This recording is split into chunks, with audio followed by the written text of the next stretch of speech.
chronique automobile hebdomadaire avec Simon Beauchesne. L'heure juste dans le domaine automobile. Démarrez vos moteurs. Start your engine. Attachez vos ceintures. C'est parti. Voici Simon Beauchesne. 13h10, il y a des choses qui se disent hors des ondes qui ne pourraient pas se dire en ondes. Salut Simon. Salut Kevin. On a commencé la chronique avant. Oui, on a commencé fort. On a commencé fort. Simon, chronique automobile, on va garder le punch pour la fin. Ouais. Mais d'abord et avant tout, la bonne nouvelle Chrysler de la semaine, le retour du moteur V8 émis dans les camions Ram 1500 pour 2026. Les bonnes nouvelles sont rares chez Chrysler, puis c'est vraiment une très bonne nouvelle. C'est Chrysler qui a confirmé le retour du moteur V8 émis dans les camions Ram 1500 pour l'année 2026. C'est un moteur de longue date qui a été remplacé l'an dernier par le moteur Hurricane V6 biturbo pour l'année modèle 2025 de l'an dernier. Donc, il y a plusieurs clients qui étaient déçus là, de ne pas pouvoir avoir le moteur V8 parce qu'il était plus disponible. Puis plusieurs étaient frileux là, à l'idée de se lancer dans un nouveau moteur sans nécessairement avoir de recul sur sa fiabilité parce que c'est un nouveau moteur.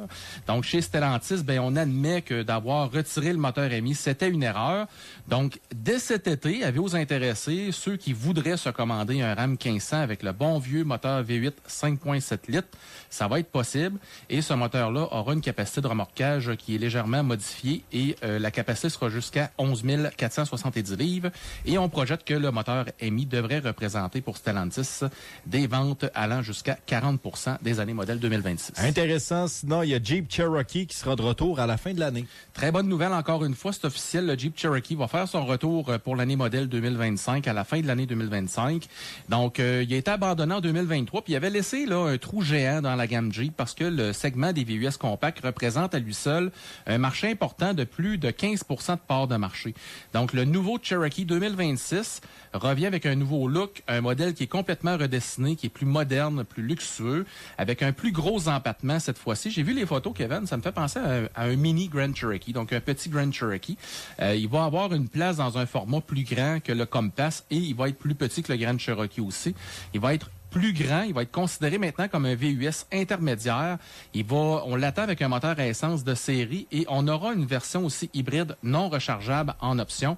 On promet chez Jeep un prix compétitif et une meilleure qualité de fabrication que les Cherokee précédents.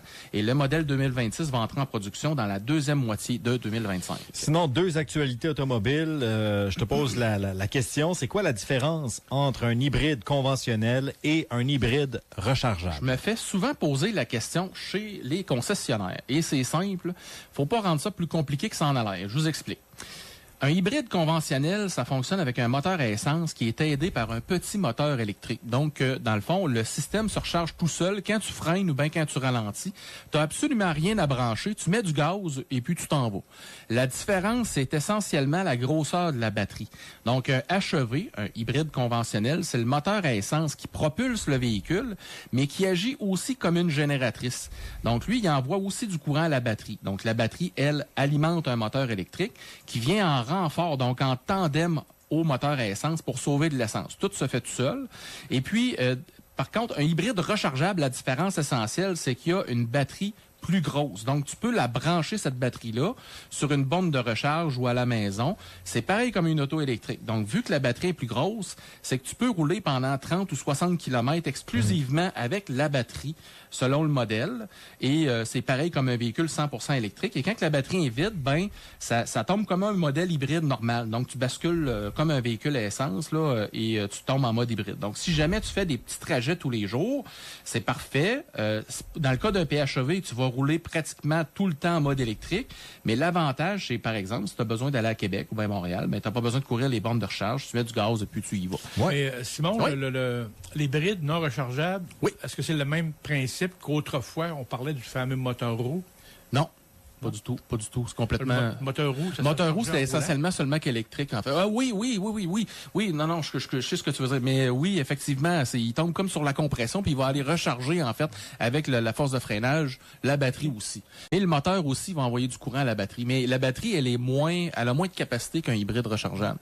La batterie d'un hybride rechargeable a souvent plus de capacité, donc tu peux le recharger au départ. Tu sais, puis... Tu sais, à qui ça s'adresse un modèle hybride? Je donne un exemple. Seulement qu'hybride, là, c'est parfait pour quelqu'un qui veut un véhicule économique qui est fiable parce que c'est une technologie qui existe depuis longtemps, surtout chez les Japonaises. Tu te casses pas la tête, tu n'as rien à brancher, tu mets du gaz, tu pars. Tu sais, exemple, si admettons tu restes dans une rue, en ville, là, ou dans un immeuble avec un stationnement où tu ne peux pas avoir la possibilité de poser une borne de recharge, ben un hybride conventionnel, ça devient une option quand même intéressante. Donc, c'est bon aussi, à mon avis, pour quelqu'un qui fait beaucoup de route parce que tu vas sauver énormément d'essence parce que souvent, tu vas aller chercher 2-3 litres au 100 de moins qu'un moteur thermique normal, conventionnel.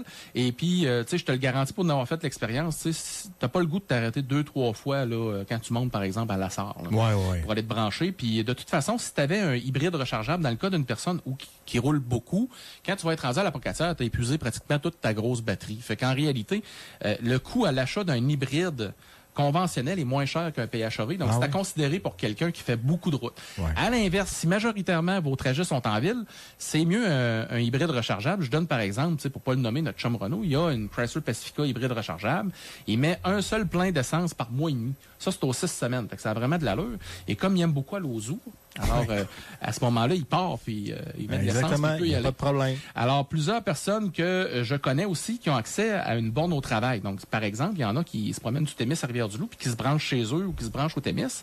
Ben, c'est intéressant un PHEV à ce moment-là. Et l'avantage d'un PHEV, quand tu l'achètes neuf, ben, tu peux aller chercher jusqu'à 2000 de subventions après les taxes. Mais par contre, les deux technologies, il y a un désavantage, c'est que tu as deux mécaniques. Donc, tu as l'entretien et du moteur thermique. Et tu as aussi le système de batterie aussi. Fait que tu as les deux. Tu as les deux. Dans le cas d'un thermique, tu n'as seulement qu'une technologie ou dans le cas d'un véhicule électrique, tu n'as seulement qu'un système. Sinon, l'abolition du prix plancher sur l'essence, tu te poses la question et tu vas y répondre. Est-ce que c'est de la poudre aux yeux ou bien une véritable mesure pour soulager le portefeuille des Québécois? Donc, après 28 ans, ça a été annoncé cette semaine, le prix plancher sur l'essence a été aboli au Québec. Là, depuis le 7 juin, les stations-service peuvent vendre à un prix plus bas si elles le désirent. Pas vu de différence encore ici. Et c'est exactement là où je m'en venais. À date, il n'y a pas il n'y a pas eu grande différence. Non. Donc, c'est fini les règles qui empêchent les baisses, mais jusqu'à présent, on se bat pas pour le baisser le prix. Donc, dès 2026, les stations essence auront l'obligation de transmettre et d'afficher un prix en ligne en temps réel de leur prix, dans le fond. Et moi, personnellement, je suis en faveur de plus de libre marché. Je prends l'exemple d'un concessionnaire automobile. Ça doit faire 40 ans qu'on se bat un contre l'autre au niveau du prix. On se fait négocier tout le temps. Imaginez juste une seconde. Mettons que les concessionnaires seraient tenus d'avoir un prix plancher pour garder leur marge. Qu'on ne pourrait pas vendre un véhicule en bas de 3 000 de profit, par exemple. Tu sais, c'est impensable dans ma tête, ça se ferait pas. Là. Fait que moi, je suis pour ça, plus de concurrence. Le libre marché va s'ajuster de tout seul, ça va s'ajuster de toute façon. Puis là, on me dit, ben Simon, t'as pas peur pour les petites stations-service, tu sais, dans les régions, on va-tu avoir une guerre de prix, vont-tu risquer de fermer? Mais moi, je me dis, attends un peu. T'en connais-tu bien, toi, Kevin, des stations d'essence indépendantes qui n'ont pas de grosses bannières? Il y en a plus. Il y en a plus dans les alentours. Il n'y en a plus. Fait que là, c'est des grosses multinationales. Donc, les pétrolières ne me feront pas broyer ici. Là, ils s'en mettent plein les poches. Puis pas juste eux autres, nos gouvernements aussi. Et quand je dis que le libre marché va faire son œuvre, que ça va s'ajuster pareil comme aujourd'hui. Si on le paye déjà, par exemple, le litre d'essence 10 ou 15 sous de plus qu'à Montréal. C'est pas comme ça, on n'était pas habitué. Je pense que le monde comprenne ça, que c'est normal que le détaillant se garde un peu plus de marge de manœuvre pour faire ses frais. Il y a moins de volume, donc il faut qu'il se garde un peu plus de profit. Mais là, et là j'arrive avec ma montée de lait, la vraie patente, c'est pas le retrait du plancher du prix de l'essence, ça c'est de la poudre aux yeux. Pendant qu'on dit « regarde à gauche », comme on est gentil, on te donne un son, puis de l'autre bord, on veut pas te l'enlever, la taxe carbone. Bref, on te donne un anane d'un bord, puis on te siphonne sur l'autre bord. Voici, mesdames, messieurs, ce que nous coûtent les taxes qu'on paye sur un seul litre d'essence. Et je pars. Taxe d'assises fédérale, 10 sous. Taxe provinciale d'assises, 19,2 sous. Taxe carbone, 13 sous environ, parce qu'il y a un calcul scientifique pour ça. Taxe transport Montréal, on l'a pas ici, heureusement, 3 sous. Et là, tu as la TPS-TVQ, la taxe sur la taxe. Puis là, j'ai pas compté la TPS-TVQ encore. On estime que c'est 6 sous. OK? Fait que là, j'ai fait des calculs, Kevin. Au Bas-Saint-Laurent, en moyenne, en matin, on est à 1,528 le litre d'essence d'ordinaire. J'ai déduit la TPS, la TVQ du 1,52. C'est au Bas-Saint-Laurent, parce qu'à Rivière-du-Loup, on paie plus cher. Ouais, Bas-Saint-Laurent. J'arrive à 1,32 le litre. À cette heure, veux-tu avoir du fun? On va enlever le 51 cents de tantôt. Ça veut dire j'arrive à 81 sous le litre d'essence pour chaque 1,52 pièce le litre que je mets dans mon char. C'est 71 cents par litre d'essence de taxes. C'est 46 % de taxes. Ouais. Ça vous écœure pas plus que ça, vous autres? Moi, là, j'entends jamais personne s'insurger. Puis, ben non, en bon petit mouton, on se fait tondre, puis on se ferme la gueule, on fait notre nip, on se dit, hey, ben oui, hey, Kevin, c'est donc bien cher au Québec, hein? Tout augmente. Hey, c'est rendu cher l'épicerie Calvaire. C'est quand est-ce qu'on va se lever de bout puis dire que ça n'a pas d'allure? Tout augmente à cause du prix du gaz. Je cherchais pas plus loin. Le mouton au Québec, là, il n'y en a plus de laine dessus. Il reste à peu près juste les sourcils. Puis le monde, ils en ont plus de marge de manœuvre. Ben non. Pendant ce temps-là, à l'Assemblée nationale, nos élus, comme des bons petits soldats, se sont tous assis. Les 125 députés sur 125. Ben oui, envoyez donc. Vote pour la bourse du carbone. Maintient la taxe carbone aussi. Pas un s'est levé. Pas un seul a eu le courage politique de le faire. Puis je le rappelle, là, c'est plus de 50 % du monde ordinaire qui en veulent pas de la taxe carbone. Pas un s'est levé à l'Assemblée nationale. Pendant ce temps-là, Kevin, en Ontario, 1,19 le litre. Edmundston, 1,37 le litre. À Dégeley, même à Témiscouata sur le lac, on a parlé en ondes cette semaine, tu sais, je leur en veux pas le monde. Ils sont à 10 minutes d'aller sauver 10-15 piastres. Je te donne un exemple. Le monde, il en arrache présentement. Juste Rivière-du-Loup, traverser la ville, c'est à peu près ça, 10 minutes. Moi, d'après moi, il y en a plusieurs qui traverseraient la ville pour sauver 10-15 piastres d'essence en ce moment. Puis les commerçants de Dégeley, pendant ce temps-là, ben, c'est pas grave. Ils sèchent. Je commence à avoir hâte que collectivement, on se lève, qu'on soit fiers, puis qu'on se permette de rêver grand, qu'on ne soit pas gêné de se taire puis fermer nos gueules quand ça n'a pas de bon sens. On a le droit d'être fier puis se tenir debout. Le 24 juin arrive bien vite. Plusieurs, ça sera pas une surprise. Je suis un souverainiste convaincu, fier de l'être depuis que j'ai vécu 3 ans en Ontario, puis je m'assume. Ben cette année, j'ai décidé de montrer l'exemple, puis je me cacherai pas, je vais me tenir debout. J'ai mis mon drapeau hier, direct en haut de la porte en avant de l'entrée, pareil comme les Américains, fiers comme les Américains en avant de leur porte, pas en dedans du cabanon, puis ni une petite banderole autour du perron en arrière pour pas déranger personne, que je vais mettre le 23 pour enlever le 24 juin. Non, cette année, je l'ai mis en avant de la porte. Et j'ai un message à nos gouvernements. À la place de trouver des façons créatives de venir chercher de l'argent dans nos poches tout le temps, comme la taxe carbone, la taxe éco-frais, taxe verte, taxe sur l'air climatisé, soit dit en passant, les chars, ils en ont toutes de l'air climatisé à cette heure. Ça vous tenterait pas de commencer à trouver des façons... taxe sur l'air climatisé? Oui, ça OK, ouais, tu me l'apprends. Ça vous tenterait pas de commencer à trouver des façons créatives de faire le ménage de la fonction publique puis le ménage dans les dépenses de l'État?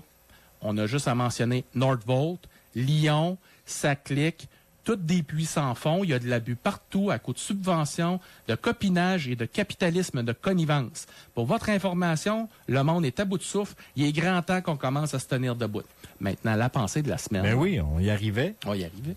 La démocratie représentative, pour moi, Kevin, c'est voter pour quelqu'un que tu connais pas, qui décide à ta place, puis c'est toi qui payes la facture. Et je termine avec un message à notre députée Amélie Dionne. Madame Dionne, je vous implore de vous lever en chambre pour porter la voix du peuple. Les électeurs de votre circonscription ne vous ont pas élu pour suivre aveuglément la ligne de votre parti, mais bien pour nous représenter avec courage et conviction. Il est grand temps de dénoncer le maintien de la taxe carbone sur l'essence, une taxe qui appauvrit les familles et qui freine notre économie régionale.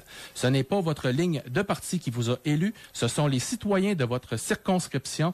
Vous êtes leur porte-parole à l'Assemblée nationale, pas celui du cabinet ministériel. Je vous rappelle que c'est plus de 50 % des citoyens qui sont défavorables à la taxe carbone sur l'essence. Et mon commentaire s'applique aussi à la traverse et au manque de transparence flagrant de votre gouvernement dans ce dossier. Le message est passé, Simon. Merci. Je vais te laisser aller où est-ce que tu dois aller à ce moment-ci. On va partir. Et on se reparle la semaine Yes. prochaine. Bon Salut. week-end.